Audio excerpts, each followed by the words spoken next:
Hello everybody, Keith here again and welcome to part 2 of my tour of the orchid collection. Vandaceous orchids. I haven't got many of these. One Vanda hybrid, this is apricot brandy, which is absolutely gorgeous. Really is a beautiful Vanda. I really don't have the facilities to grow them as most people would, hanging in a basket and trying to water them every day. I'd seen videos and I talked to somebody who keeps all there in glass vases, and I thought, this is how I'm going to have to give it a try, and if it doesn't work I'll have to pass it on to somebody else. But it seems to be doing okay so far. We've got a couple of new leaves coming. No more new roots, but a lot of the roots that it's got lower down have branched, or, as you can see on that aerial root, have actually restarted from a dead end and extended with new growth. That happened quite a bit. There's one or two in here who've done that. That one there has, and that one there is doing it. I think you can see that really well, that it's a new tip pushing out from an old end. This glass jar, which is, well, I suppose 15 inches high, something like that, and about, I suppose, 3 and a bit inches wide. The roots are all just tucked into that. I just basically pour liquid into the jar, leave it for a couple of hours, and then siphon it all out again, and it seems to be doing okay with that. The roots, I think this jar helps quite a lot to keep the humidity up, and the roots don't seem to dry out as fast as they can, although looking at these it's definitely starting to get ready for a look at. This is a Rhinanthera hybrid, looking very much like a little Vanda, which of course is what they are. This is a hybrid between Amayani and Monachica. You tell me how you pronounce it, I don't know. It's put out a leaf, it's put out a root, but the root's shot straight off over here and not down into the pot. Again, just like the bigger one, you've got a new extension from an old root. It's not really a branch, but it's restarted an old root. It seems to be doing okay. I bought it in flower. The flowers look typically vandaceous, or typical Rhinanthera anyway. Very much like Monachica flowers, yellow with red spots. Now this one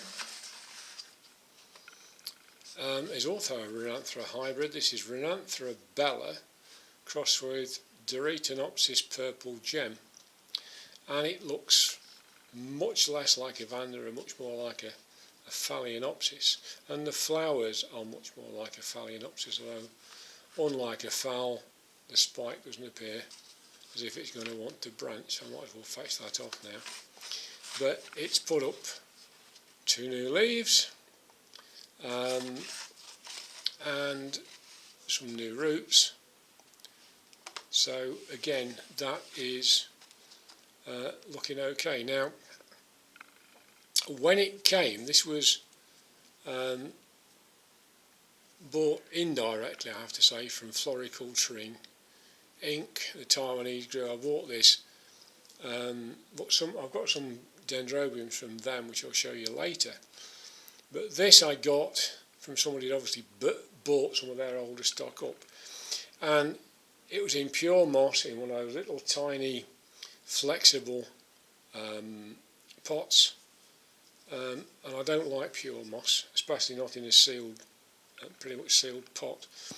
So as soon as I took it out, now I didn't really want to shock it too much, so I took it out of the moss and repotted it in this mesh pot with a mixture of probably 50% bark, 50% moss, and it seems to be doing alright in that.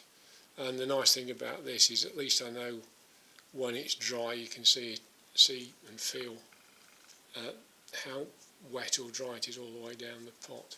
So those are my 3 vandaceous ones, and I'll go on to the next group. 2 Zygopetalum types and 2 Promeneaeas for this group.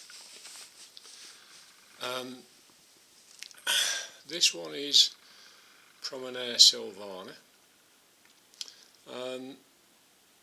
Has been a very, very slow growing plant for me in the past.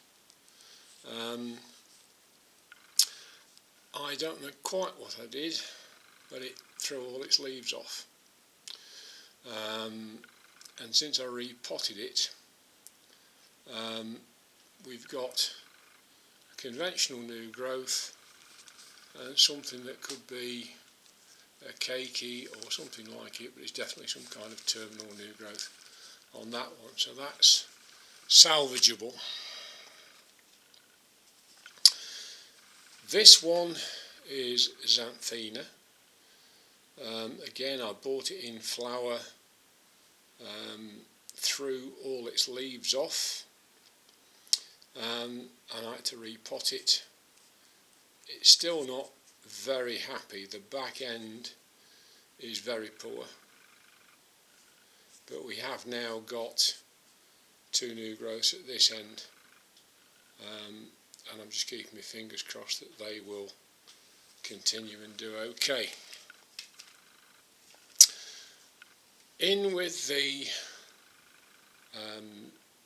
oncidiums, we saw the Catitanti wildcat, which I bought last year as a rescue plant, and this is the other one. This is a Zygopetalum. It's supposed to be Zygopetalum sensation or sensations. It's almost certainly not. For a start, it isn't fragrant. It looks as if it could be Zygopetalum rhine clown,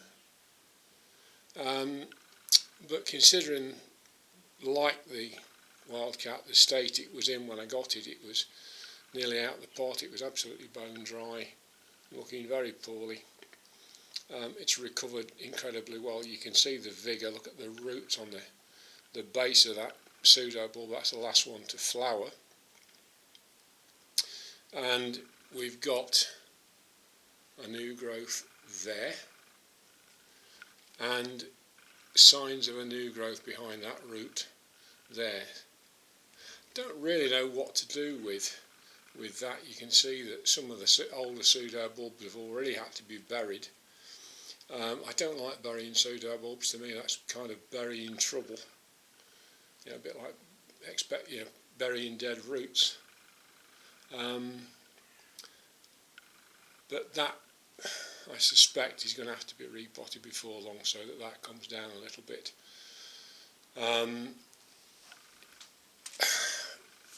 All of these like to be on the damp side. They don't like to be wet. And I think that's where I went wrong with the 2 Promeneaeas. Knowing that, I made the mistake of potting them in something that was too water retentive. This is a recent purchase from Burnham's.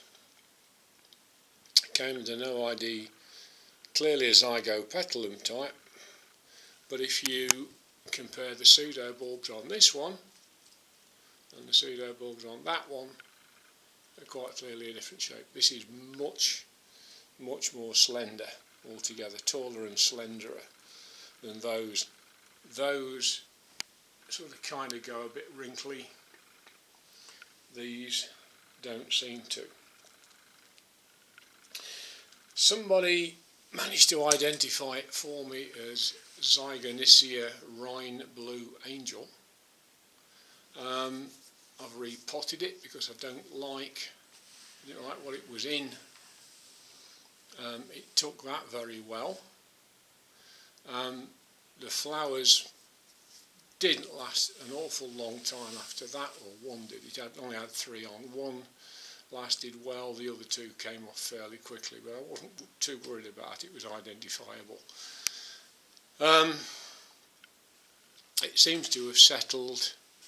We've got a new growth there, a really nice new growth that's doing well, and there's another one showing there. So there's a fair chance that's going to do all right, but it's not very stable. I'm going to have to put a stake in there and in here and just try and stabilise that so that the roots can go down and get it all stabilised.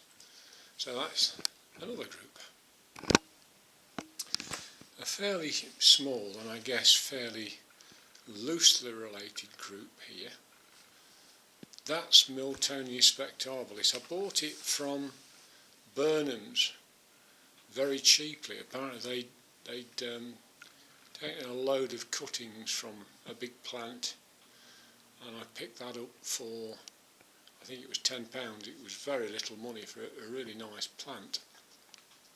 And it had 2 flower spikes on it, and it flowered both of those. Just 1 flower on each spike. We've got, well, I think these are new growths because they've got roots on, and that seems to be broadening out. And I'm guessing that's going to be the same. It looks virtually identical. And then we've got, again, that's got roots on, so I think that's going to be a new growth.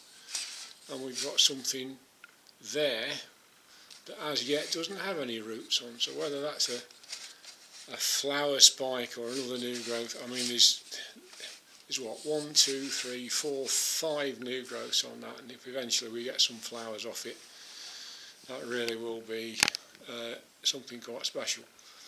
Unfortunately, I've obviously got the watering wrong at some point because I've got some quite badly concertinaed leaves. Now they are at least now growing straighter. You can see on this one where the crinkles are higher up and lower down it's smooth. The same would appear to be true of that, but as Mel Stephen of the East Midlands Orchid Society, a very experienced orchid judge at national level, said to me about this before, they tend to be very unruly plants. They'll grow in all directions. It's very difficult to do a lot with it. You can see that it puts down a lot of fine roots. I've got this basically in bark. Well, I say it is basically in bark. I've put some moss around the top to try and help hydrate these roots, but they are now going down into the bark. So I'm learning with this. Still very much learning, but I think now we're starting to get somewhere. I mean, one of the things I had to learn was I actually moved it because everything started to go quite yellow-green, and I was worried it was getting too much sun. It turns out, watching some YouTube videos, that's how they become if they're getting a reasonable amount of light. So we're still learning with that. I haven't had that all that long, probably since March to September, so about 6 months. This is the third one that I bought from my buddy with the market stall. Monster of a plant, as I say, for absolutely no money. 3 plants for around £10 is nothing. And I saw virtually identical plants going for much more money than that in garden centres later the same day. This one is a definite ID. It's Miltonia Barclay Schwartz Highland. Very pretty flower, very, very fragrant. And this one seems to be doing all right. It's got 2 new growths. They are growing, or at least this one's growing slowly, that doesn't seem to be doing ever such a lot.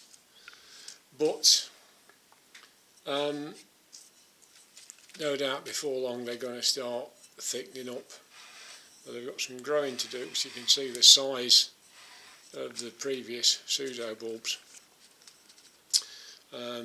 So I got that, where are we?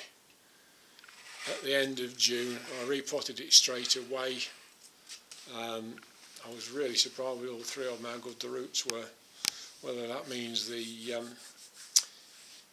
wholesalers are doing a better job, I don't know, but all three of the plants, the roots were very good. So that's that one.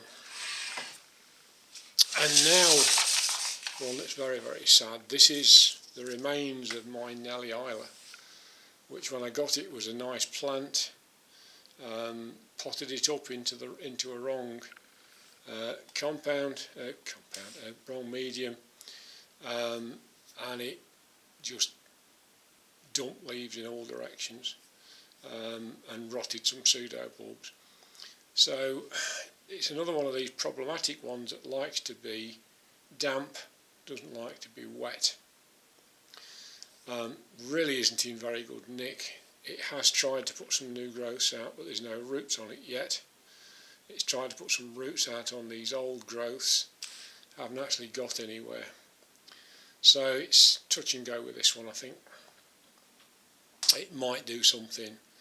It might end up in the bin. I think if I can find another one at a reasonable price, I might well pick it up or pick something else up and have a go at killing something else. My collection of 9 Phalaenopsis. I would have said that most of them were no IDs. I'm not altogether sure that's true anymore.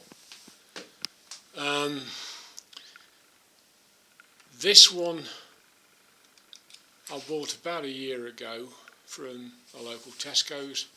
Not very much. It's got a lovely purple flower on it, and the leaves are showing that it's getting plenty of light, and it's showing plenty of purple. That's a very vigorous little plant.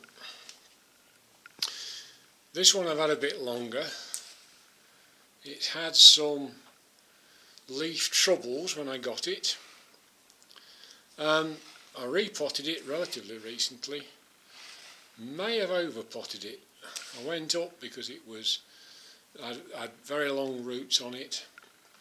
It chucked its previous 2 leaves, but the others seem fine. The roots are growing. It's got another root coming out, so I'm not panicking yet. I'm just trying to keep a close eye on it. Now we've got the monster, and that is a big plant, seriously big plant. There's my hand, you can see how big the leaves are on this thing. This is Phalaenopsis Pink Twilight. I was given it by Lawrence Hobbs a little over 12 months ago at the Tatton Park Flower Show. He was giving a talk on orchid keeping and was using this one as a repotting demo plant.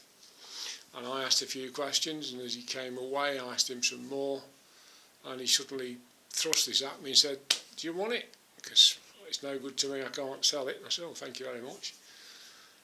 Not realising what I was going to end up with, because this is a very vigorous plant, absolutely masses of roots sticking out in all directions. It's flowered for me once.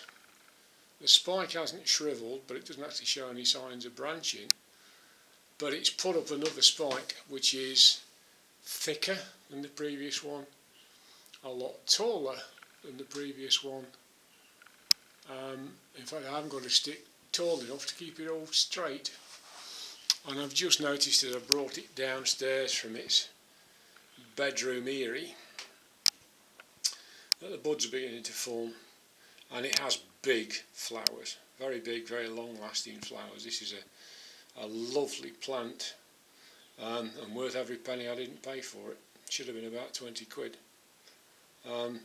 Lovely plant, but it's a beast, really is.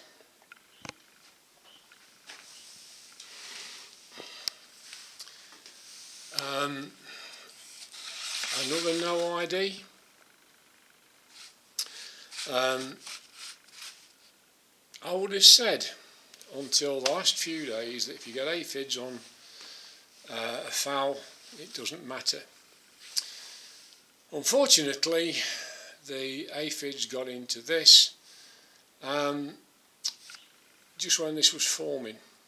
So when it started to grow, this tip, which I cut off the other day and give it with some cinnamon, because it was dead and dying. It was sort of browned and all dried off. So it's been sprayed for insects, given an systemic insecticide. And as you can see, it's got more roots than you can count virtually. The leaves are not doing fantastically well, but they're there, and it's growing on. Another one you can see from when I got it, that it had a little bit of problems with the leaves, but it seems to be fine now. This is my only species fowl. This is Equestris. It's a small one. I thought Equestris was a small plant, and it's not. It's going to end up probably something that size. It's the flowers that are small, but they are very fragrant. At the moment it lives on a humidity tray with a lot of other plants, which you'll see soon. But Sarah Ritterhausen at Burnham Nurseries tells me that once it gets a bit bigger and it starts to push some decent sized leaves out, you can just treat it like any other fowl and it'll be absolutely fine. Keep it on a windowsill. It's put up 2 new leaves since I got it, and they're a good size, you can see. It hasn't put any more roots out, but it's got some good roots, so I'm very pleased with that one.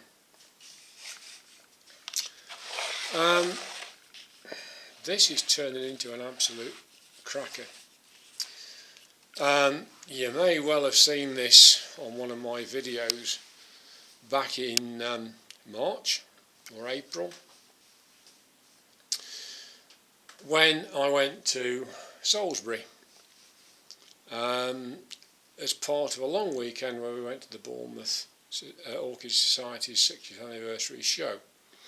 And I bought this inside the glass jar that I keep my vanda in. I bought the plant for the jar, not really for that.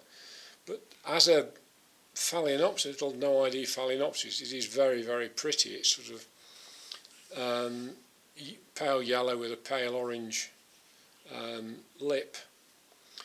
But it's now sort of settled, it's growing, leaves are a bit bigger than it had when I got it. And as you can see, it's vigorous, it's pulling roots out, so I don't think we've got any problems whatsoever with that one. 3 that are, well, semi-ID'd. This one used to be another monster. It was getting on for the same size as Pink Twilight, and I got this as part of a 3 for the price of 2 kind of thing at a garden centre, which is gone now. Between Oxford and Reading, it used to have a big orchid section, and I gave 1 to my daughter and kept 2, and these were absolutely infested with mealybugs. I couldn't get rid of them on the other one, it killed it. I probably should have held it on, it might have put a cakey up, but basically it flowered itself out and then looked very sick, so I binned it. This one I did pretty much manage to clear all the mealybugs out of, and it grew very well for a while, but I think it just exhausted itself. It flowered and it flowered and it flowered and it flowered, and when it stopped, boy did it go downhill. It really struggled, and for quite a while it did absolutely nothing. It didn't lose any leaves, but it didn't put any new ones up. Roots that it started didn't actually go anywhere, they just kind of stalled after about an inch. And then earlier this year it put a spike up. It wasn't a great spike, but it put a spike up. And now it's putting roots out again. So at long last this is getting somewhere. I don't know what it is. I got close with one called Fancy Fresco, so I'm going with that as a tentative ID, but I honestly don't know.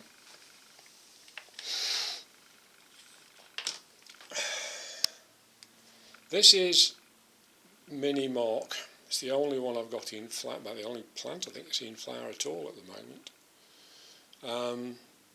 Lovely little fowl. I do like this one.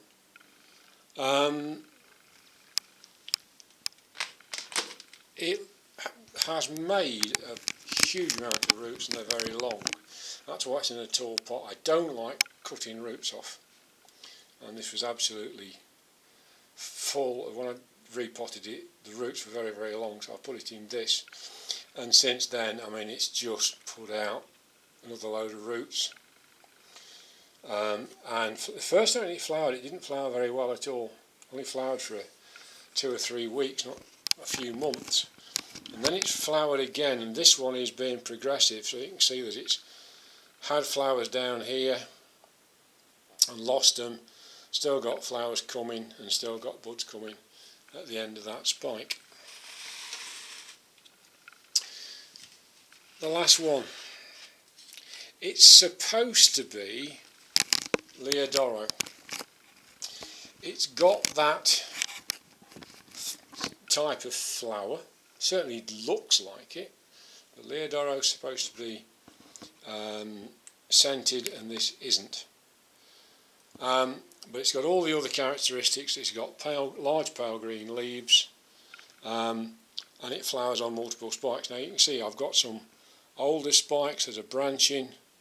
There's two branches on this one, and I've got this new spike. Now those spikes have done nothing, absolutely nothing, for ages. I began to wonder what on earth was going on, and then today, like the pink twilight, when I went to fetch it down and had a look at it, lo and behold, if I can persuade it to focus on the plant and not on anything else.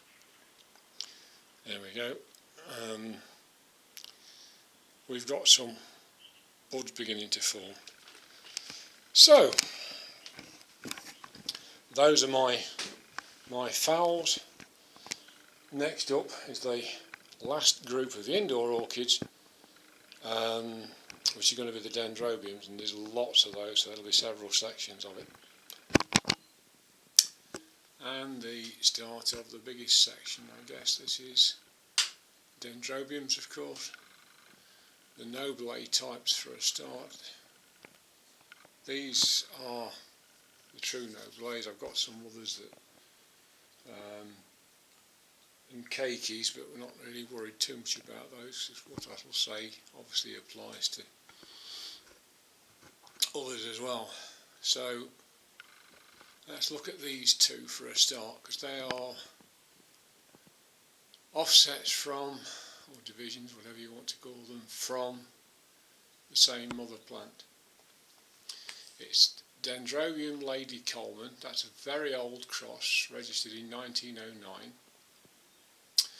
And it's Phalaenopsis crossed with the gem, which means that it's, excuse me a moment, 50% Phalaenopsis, 37.5% heterocarpum, and 12.5% of the true nobile type. Why is there such a big difference? Well, the very simple answer is that the one in front, the smaller one, managed to flower for me this year. the flowers, it didn't have very many flowers on. Looks very, very much like a Dendrobium nobile. But it just shows how much energy it takes to flower, because whereas the big one, and you can see just how big the latest new growth is, it's just terminated. So there's a tiny little bit of growing still to do on that, but it's a monster of a cane. That started growing March, April time. This flowered January, February, I think, and then did absolutely nothing. It just sat there, didn't move, didn't do anything at all. And it's only put that new growth up relatively recently. Now the growth is growing extremely quickly, and it's, to be fair, it came out at about the same time as the previous new growth did on both of them last year. So I suppose I can expect it to get as big as the previous one, but probably not a lot more, because it's getting colder, the days are getting shorter, it hasn't got a lot more growing to do before we have to start drying them off to try and get them to flower. And in fact, you can see that that's already starting to develop nubs now. Whether they'll turn into cakeys or not, I don't know. That we'll just have to see. This is one which I think they're sometimes called bamboo dendrobiums. The ones that you see all over everywhere. This is one of the spring dreams. It's a white flower. It starts off with purple tints which fade. It flowered for me this year. I've realised now I didn't treat it harshly enough, so that's going to get less water and lower temperatures. It put 5 cakeys up. There's still one to come off, because at the time I repotted the others, or took the others off and potted them up rather.